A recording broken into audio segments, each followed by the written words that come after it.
안녕하십니까. 국박송의 큐티뿌띠 우리 밤하늘 친구들, 오늘도 우리 말씀을 들고 함께 만났습니다. 잠깐 기도하겠습니다. 하나님 감사합니다. 오늘도 하루 동안 또 수고로이 또 하나님께서 허락하신 호흡을 가지고 살아갈 수 있도록 인도해 주신 주님 감사합니다. 이 시간 말씀을 대하오니 성령께서 깨달아 알게 해주시고 아버지 깊은 주님의 말씀을 그 은혜를 나눌 수 있도록 역사하여 주옵소서. 감사 찬양을 드립니다. 예수님의 이름으로 기도드립니다. 아멘. 아멘. 오늘 본문은 고린도전서 15장 12절에서 19절까지의 말씀입니다. 고린도전서 15장 12절에서 19절까지의 말씀. 제가 봉독해 올리겠습니다. 그리스도께서 죽은 자 가운데서 다시 살아나셨다 전파되었거늘 너희 중에서 어떤 사람들은 어찌하여 죽은 자 가운데서 부활이 없다 하느냐? 만일 죽은 자의 부활이 없으면 그리스도도 다시 살아나지 못하셨으리라.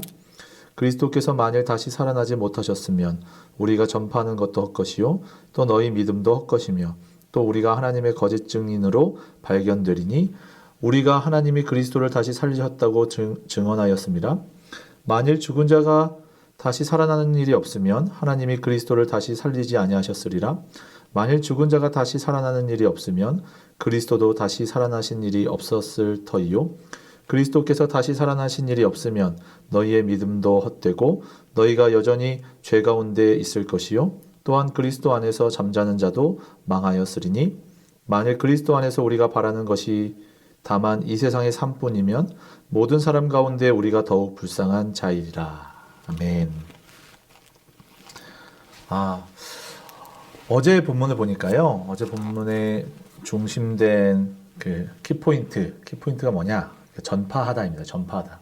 그러니까 우리가 너희에게 전파한 그 내용, 그 복음, 메시지, 그게 무엇인지 한번 점검해보자 하는 것이었습니다. 그래서 제가 메시지 성경을 가지고 왔어요. 메시지 성경. 오늘 본문을 메시지 성경에서 어떻게 풀어내고 있는지 여러분이 알기 쉽게 잘 설명해 놓은 것 같아요. 한번 읽어보겠습니다. 이제 나는 여러분에게 의미심장하면서도 어려운 질문을 던지려고 합니다. 여러분은 우리가 선포한 사실, 그리스도께서 죽은 자 가운데서 다시 살아나셨다는 사실을 믿어서 신자가 된 것인데 사람들이 부활 같은 것은 없다고 말하도록 내버려 두다니 어찌 된 일입니까? 부활이 없다면 그리스도께서 살아나는 일도 없었을 것입니다. 그리스도의 부활이 없다면 우리가 여러분에게 전한 모든 것은 교묘한 속임수가 되고 여러분이 목숨을 걸고 붙잡은 모든 것도 교묘한 속임수가 되고 말 것입니다. 뿐만 아니라 부활이 없다면 우리는 하나님에 대해 뻔뻔한 거짓말을 늘어놓는 죄를 범한 셈이 되고 하나님께서 그리스도를 다시 살리셨다고 증언한 우리의 진술도 순전히 거짓말이 되고 말 것입니다. 어떻게 오늘 본문이 잘 이해가 되실까요?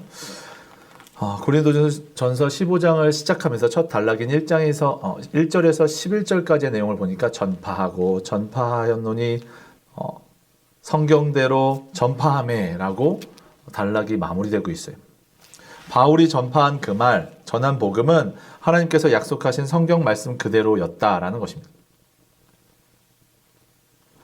그 말씀이 예수님을 통해 완성되었고 수많은 이들에게 직접 보였으며 모든 사도들뿐만 아니라 바울 자신에게도 이 모든 말씀의 완성이신 죽으시고 부활하신 예수님이 보였다, 만났다라는 것이죠. 따라서 바울이 전하는 것이나 사도들이 전하는 것이나 성경이 전하는 것이나 다 동일하다는 거예요. 다르지 않다는 것입니다. 오늘 본문이 그런데 이제 이렇게 시작하거든요. 근데 이제라고 많이 번역본들이 나옵니다. 오늘 본문에는 사실은 그리스도께서라고 해서 앞에 있는 어떤 그 접속사를 생략하고 있는데 저는 뭔가 좀 더 강력하게 그런데라고 좀 해석하고 싶어요. 원문에는 단어가 있는데 해석이 좀 안 된 것 같습니다. 하나님의 약속의 말씀인 성경대로의 전한 그 복음, 예수님께서 죽으시고 부활하셨다는 그 진리를 전파하였고 들었음에도 불구하고 왜 너희들은 고린도 교회 성도들이여 여러분들은 왜 부활이 없다 하느냐 라고 반문하고 있는 거예요. 예수님과 함께한 사도들이 있고 혹은 부활하시어 승천하심을 본 500여 형제들이 오늘 본문 앞단락에 있는 고린도전서 15장 6절에 보면 아직 살아있다는 거예요. 대다수가. 대다수가 살아 계시고 몇몇은 하나님께 천국을 가셨지만 대부분이 살아 계시대요. 그래서 먼 거리일지라도 찾아가서 묻는다면 그분들의 생생한 증언을 들을 수 있는 그 사실을 왜 여러분들은 믿지 못하고 있습니까? 이렇게 묻고 있는 거예요. 그 당시 그리스 철학에는요, 정신, 이 영이 몸보다 더 우월하기 때문에 죽은 육체가 부활한다. 이것은 조금 어불성설한 말이에요. 조금 그들에게는 의미가 없는 말입니다. 복음을 자신의 생각으로 해석해서 받아들이는 것에 대한 것을 믿음으로 착각하는 이들이 있었던 것 같아요. 이를 설명하는데 크게 두 가지를 전제로 두 부분으로 나누고 있습니다. 13절에서 15절, 16절에서 19절이에요. 여러분 큐티 책이나 성경책에 한번 표시를 해놓으면 좋을 것 같아요. 13절, 15절, 16절에 19절. 두 가지 전제로 하여 질문하고 있는데 사실은 한 가지예요. 13절에 보니까 만일 죽은 자의 부활이 없으면 이렇게 시작합니다. 16절에 보니까요. 만일 죽은 자가 다시 살아나는 일이 없으면 이렇게 시작하고 있어요. 부활이라는 단어를 명사로 사용했느냐 동사로 사용했느냐의 차이가 있을 뿐이지 둘 다 부활이 없다면 이라는 동일한 가정을 가지고 있는 것입니다. 동사로 사용되는 부분이 3번이나 반복되긴 해요. 15절, 16절, 17절의 말입니다. 15절, 16절, 17절에 한번 줄을 그어보세요. 만일 죽은 자가 다시 살아나는 일이 없으면 이라는 15절, 16절, 17절이요. 근데 결론적으로 부활이 없다고 가정한다면 하는 것이에요. 이 가정의 답은 동일합니다. 부활이 없든지 다시 살아나는 일이 없든지 간에 그렇다면 그리스도도 다시 살아나시지 않았다. 동일한 답을 가지고 있는 것입니다. 동일한 가정법을 가지고 동일한 결과를 내고 있는데요. 설명하는 내용이 조금 차이가 있습니다. 전개하는 방식이 좀 달라요. 먼저 13절에서 15절에 첫 번째 단락을 한번 보겠습니다. 죽은 자의 부활이 없다면 그리스도는 살아나시지 않았을 것이다. 그리스도가 살아나시지 못하셨으면 이렇게 이야기하면서 지금까지 사도와 500여 형제와 바울 사도가 전한 모든 것들이 다 거짓이다. 이렇게 되고 만다는 것이죠. 그리고 믿음이 헛되다고 말하고 있습니다. 믿음이 헛되다고 하는 것은 17절에도 동일하게 기록되고 있는데요. 13절에서 15절에 논리적으로 해석하기 위해 기록만 하고 있는 믿음이 부질없다는 것에 대한 결론이 사실 없어요. 그런데 동일하게 기록된 16절에 19절의 단락에는 믿음이 헛것이다 라는 것에 대한 결론이 기록되어 있는 거예요. 여기서 두 단락의 차이가 있습니다. 빠밤. 네. 그러니까 13절에서 15절은요. 일반적인 논리에 따라서 부활이 없다면 이렇게 될 것이고 우리는 거짓말쟁이가 될 것이고 따라서 하나님은 그리스도를 살리신 일이 없을 것이다라는 아주 논리적인 그 말에 대한 논리적인 근거를 가지고 일반 사람들이 보아도 그럴듯하네, 맞네, 부활이 없다면 이렇게 되겠네 라고 이해할 수 있을 정도로 기록했다는 거예요. 여러분 한번 13절에서 15절 한번 쭉 눈으로 보십시오. 제가 한번 읽어볼게요. 논리적으로 한번 읽어보겠습니다. 죽은 자의 부활이 없다. 그리스도도 살아나지 못하셨다. 그리스도가 살아나지 못하셨다면 우리가 전파한 것이 거짓이고 너희 믿은 것도 아무것도 아니다. 우리는 거짓말쟁이다. 왜냐하면 하나님이 그리스도를 다시 살리셨다고 전했으니까. 죽은 자가 다시 살아나는 일이 없다면 하나님이 그리스도를 다시 살리시지 않았다. 아주 논리가 정연하죠. 부활이 없는데 어떻게 죽으신 그리스도가 살아나실 수 있느냐, 이것을 전하였기 때문에 우리는 거짓말쟁이고 하나님은 그리스도를 살리신 적이 없다. 이렇게 논리적으로 끝맺음을 하는 것이죠. 만약 진짜 부활이 없다면 이렇게 되겠죠. 당연히. 그러니까 지식적으로, 철학적으로, 논리적으로 말한다면 이게 당연합니다. 부활이 없다면 그리스도가 살아나시지 않았다. 그리고 전한 우리는 거짓말쟁이가 되는 것이다. 그런데 마치 한 번 더 강조하듯이 16절, 19절에 만일 죽은 자가 다시 살아나는 일이 없으면 이라는 말을 두 번이나 강조해요. 그게 뭡니까? 예수님께서 죽으시고 부활하신 것이 진짜인데 논리적으로는 그렇게 되지만 이건 진짜거든? 진짜인데 너 안 믿으면 네가 가지고 있는 복음과 네가 가지고 있는 메시지, 우리가 전한, 사도들이 전하고 성경대로 바울인 내가 전한 이 복음을 너희가 믿고 있지 않다면, 부활이 없다고 지금까지도 생각하고 있다면 큰일 난다는 거예요. 이런 강력한 선포를 16절, 19절에 다시 한번 논리적인 근거를 두고 논리적인 그 흐름을 따라서 다시 한번 제시하고 있습니다. 만일 죽은 자가 다시 살아나는 일이 없으면 이라고 16절에 시작하면서 그리스도도 다시 살아나지 않으셨다. 비슷하죠?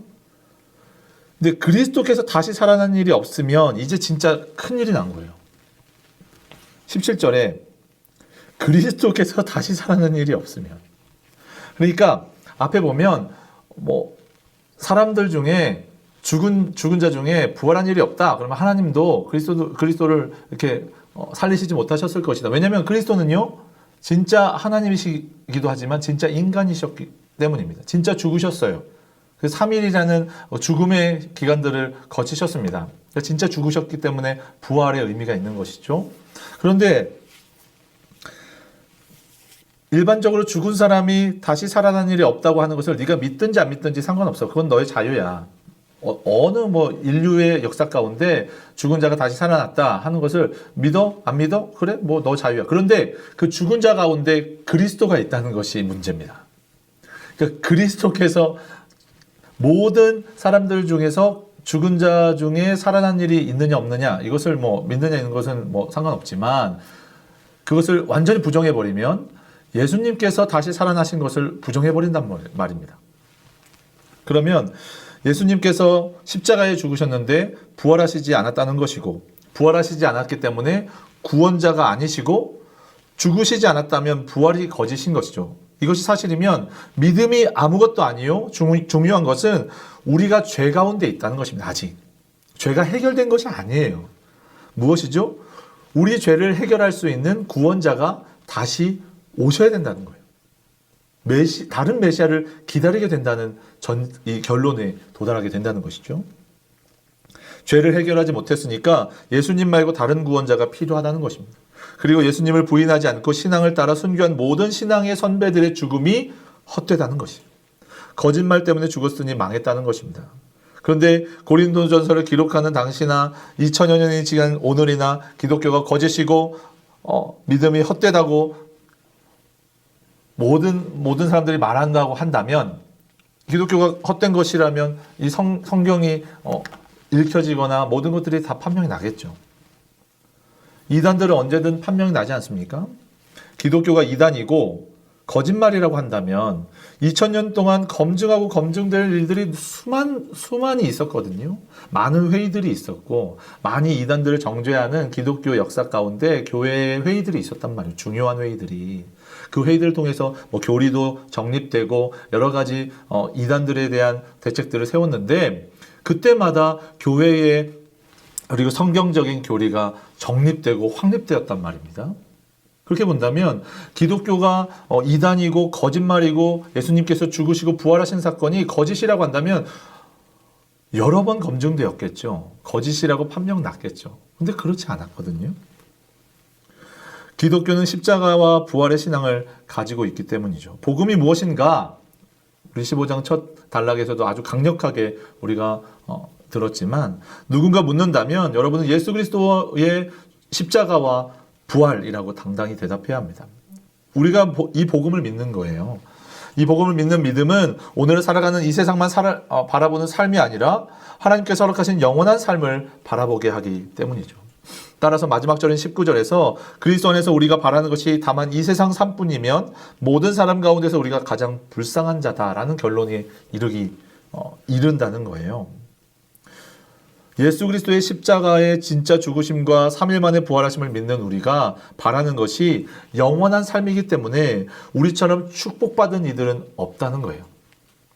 이것을 반대적으로 선포하고 있는 것이죠. 우리가 우리 눈으로 바라보고 있는 이 땅의 삶만 바라보고 있는 인생이 아니라는 것입니다. 우리가 가지고 있는 복음은요, 우리가 가지고 있는, 우리가 믿고 있는 예수 그리스도의 십자가와 부활이라는 그 강력한 복음은 이 세상만 바라보게 하지 않는다는 것입니다. 영원한 나라, 우리가 갈 그곳 바라보면서 이 땅을 밟고 사는 삶의 능력을 허락하여 주신다는 것입니다.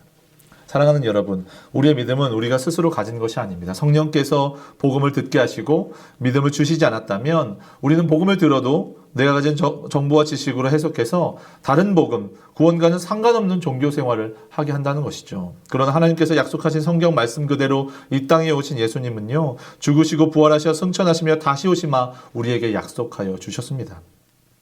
이 믿음이 있다면 우리는 성령 하나님과 동행하고 있는 것이고 우리가 믿는 복음은 거짓이 아니며 우리 믿음은 결코 헛되지 않는다는 것입니다. 오늘도 이 땅을 밟고 살지만 늘 영원한 천국을 바라보며 살아가 급변하는 모든 상황 속에서도 하나님께서 허락하시는 평안 가운데 담대하게 나아가시는 저와 여러분의 삶이 되기를 소망합니다. 오늘 이 세 가지 기도 제목으로 말씀을 기억하며 기도하면 좋겠는데요. 첫 번째, 하나님 아버지, 예수 그리스도의 십자가에서 죽으심과 부활하심의 복음을 다시 마음에 새기는 이 밤 되게 하여 주옵소서. 두 번째, 하나님 아버지, 이 복음을 나만 믿고 영원히 누리는 것이 아니라 사랑하는 친구, 가족에게 전할 수 있는 담대함을 허락하여 주옵소서. 세 번째입니다. 하나님 아버지, 이 복음을 붙들고 급변하는 세상 속에서 흔들리지 않고 표대 되신 예수님만 바라보며 살아가게 하여 주옵소서. 오늘 이 기도 제목으로 함께 기도하고 묵상하며 오늘 이 밤을 마무리했으면 좋겠습니다. 내일 이 시간 다시 뵙겠습니다. 감사합니다.